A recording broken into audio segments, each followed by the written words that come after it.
Hello दोस्तों, आज हम लोग जानेंगे दो चर वाला रैखिक समीकरण में जो है दो समीकरणों को हल करने के लिए टोटल 5 विधि है। कितनी विधियां हैं? तो 5 विधियां हैं, जिसमें से एक विधि जो है आपको हम बता दिए थे, तो उसका एक प्लेलिस्ट मिल जाएगा जहां आपको दो चर वाला रैखिक समीकरण करके नाम है उसका। तो आज हम लोग देखते हैं प्रतिस्थापन विधि यानी बाय सब्स्टिट्यूशन मेथड, जबकि इसके पहले की वीडियो में जो हम लुप्तीकरण बता दिए थे। तो आज हम लोग देख रहे हैं प्रतिस्थापन विधि। अब देखिए प्रतिस्थापन विधि में कैसे बनाते हैं। तो जैसे हम एक इक्वेशन लेते हैं एग्जाम्पल के तौर पे, कि मान लीजिए कि एक इक्वेशन है x प्लस वाई इजकॉल टू 3 और दूसरा इक्वेशन है x माइनस वाई इजकॉल टू 1। अब इसमें क्या करना है कि आपको इसे मान लेना है इक्वेशन फर्स्ट और इसे मान लेना है इक्वेशन सेकेंड। अब हम लोग जब चलेंगे तो समीकरण 1 से चलेंगे। किससे चलेंगे? समीकरण 1 से। अब देखिए नाम ही है कि इसका प्रतिस्थापन, यानी किसी एक को क्या कर देना है कि प्रतिस्थापित कर देना है, यानी अलग कर देना है। तो अगर मान लीजिए यहाँ से जो है हम क्या करते हैं कि y का वैल्यू निकाल लेते हैं। तो y का वैल्यू निकालेंगे तो y इजक्वल टू क्या हो जाएगा?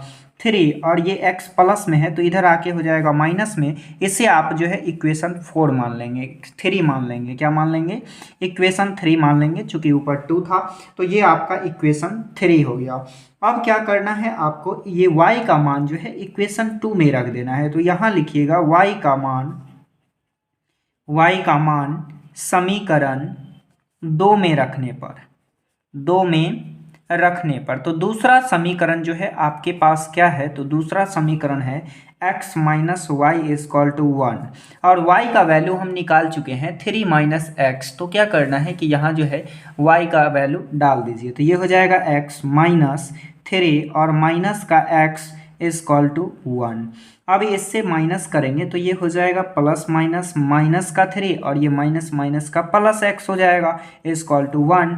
अब देखिए इस 3 को उस साइड भेज दीजिए और ये x और एक x कितना x हो जाएगा? तो ये हो जाएगा आपका 2x और ये 1 पहले से है, ये माइनस में है तो इस साइड आके हो जाएगा प्लस में, यानी x का वैल्यू हो जाएगा ये आपका 4 और ये मल्टीप्लाई में है तो इधर आके डिवाइड में और ये कट जाएगा 2 बार में, यानी x का वैल्यू कितना निकल गया? 2 निकल गया। लेकिन क्या हमें y का वैल्यू मिला? तो y का वैल्यू जो है हमें नहीं मिला। तो अब क्या करना है कि x का वैल्यू जो है समीकरण 3 में डाल दीजिए। समीकरण 3 में डाल देंगे तो y का वैल्यू मिल जाएगा। तो यहाँ लिखिएगा x का मान समीकरण 3 में रखने पर अब आपके पास जो समीकरण 3 है वो क्या है? तो y equal to 3 minus x है। तो y इजक्वल टू 3 और x का वैल्यू आप निकाल चुके हैं, कितना? 2 है तो 2 रख दीजिए और इसे माइनस करेंगे तो कितना आ जाएगा? 1, यानी x का वैल्यू यहाँ मिल गया 2 और y का वैल्यू मिल गया 1। अब देखिए इतना से तो समझ में नहीं आया होगा, लगभग हम काफ़ी अच्छे से समझाने की कोशिश किए हैं। अब क्या करते हैं कि एक और एग्जाम्पल ले लेते हैं जिससे कि आपको जो है और भी बेहतर तरीका से समझ में आ जाए। तो मान लीजिए कि जो हम दूसरा एग्जाम्पल ले रहे हैं वो आपका दूसरा एग्जाम्पल होगा 2x प्लस का 3y इजक्वल टू 19 और ये है 3x प्लस का 4y इजक्वल टू 26। अब इसे भी क्या करना है कि इसे मान लीजिए इक्वेशन फर्स्ट और इसे मान लीजिए इक्वेशन सेकेंड। अब आपको चलना किससे है? तो समीकरण फर्स्ट से। प्रतिस्थापन विधि है तो पहले में से किसी एक को आप अलग कर दीजिए।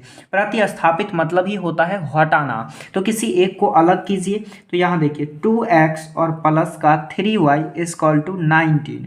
अब यहाँ से यदि हम x निकाल लेते हैं तो ये प्लस में है तो इस साइड आके माइनस में हो जाएगा, यानी 19 अब माइनस का 3y। अब यहाँ 2 गुना में है तो इधर आके क्या हो जाएगा? 2 है इधर गुना में तो इधर आके हो जाएगा भाग में। क्या हो जाएगा कि नहीं? तो देखिए ये 2 भाग में हो गया। अब इसे मान लीजिए इक्वेशन थर्ड। इसे क्या मान लिए? Equation third. अब आपको क्या करना है कि जो हमें x का वैल्यू आया उसे समीकरण 2 में रख दीजिए। तो अब रखते हैं x का मान समीकरण 2 में रखने पर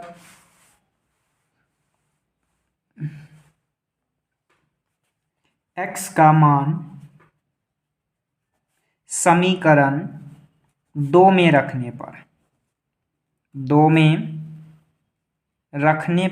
तो आपके पास समीकरण 2 क्या है? तो समीकरण 2 था 3x और प्लस का 4y और इजक्वल टू का 26। अब निकाले हैं आप x का वैल्यू, तो x की जगह रख दीजिए। तो 3 इंटू एक्स का वैल्यू निकाले थे y और माइनस का 3y और बाई 2, और ये प्लस का 4y है तो 4y रहने दीजिए और इक्वल टू का 26। अब देखिए इसे 3 से मल्टीप्लाई कर देंगे तो ये क्या हो जाएगा, ये हो जाएगा 19 तिया का 57 और माइनस का 9y और बटा का 2 और प्लस का 4y इक्वल टू 26। अब क्या कीजिए कि इसके नीचे कुछ नहीं है तो 1 डाल दीजिए और दोनों का एलसीएम ले लेंगे, तो दोनों का एलसीएम क्या हो जाएगा, 2 हो जाएगा। तो ये हो जाएगा 57 और माइनस का 9y और प्लस का 8y और इक्वल टू क्या हो जाएगा 26। अब यहाँ से क्या करना है कि ये आपका 57 माइनस, ये अब देखिए 9y है माइनस में, 8 वो y है प्लस में, तो 9 में से 8 को क्या कीजिएगा माइनस कीजिएगा, तो 9 में से 8 जाएगा तो माइनस का y बचेगा और 2 भाग में है तो क्रॉस गुना कर दीजिए, इसके साथ 1 है तो इधर गुना करेंगे तो यही चीज़ रह जाएगा, और ये 2 है तो इसके साथ करेंगे तो ये क्या हो जाएगा 52 हो जाएगा।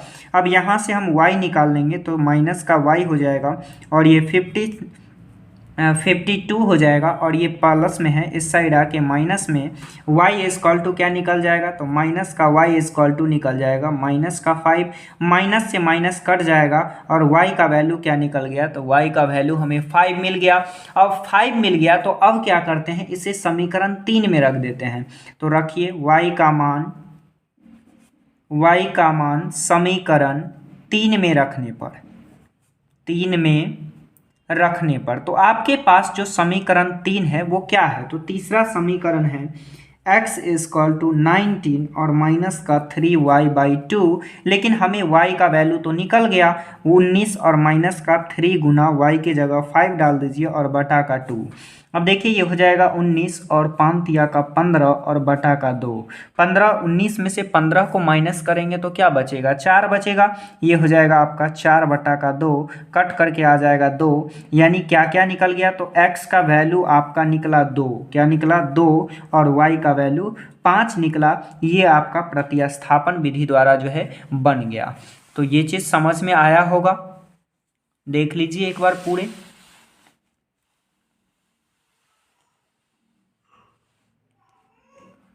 तो ये टॉपिक जो है आपको अच्छे से समझ में आ गया होगा। तो फिर नेक्स्ट वीडियो में जो है हम आपका अगला जो है तुलनात्मक विधि उसके बारे में बता देंगे। तो आज के लिए इतना ही। यदि वीडियो आपको अच्छा लगा हो तो चैनल को सब्सक्राइब कीजिए और वीडियो को अपने दोस्तों के पास भी शेयर कीजिए।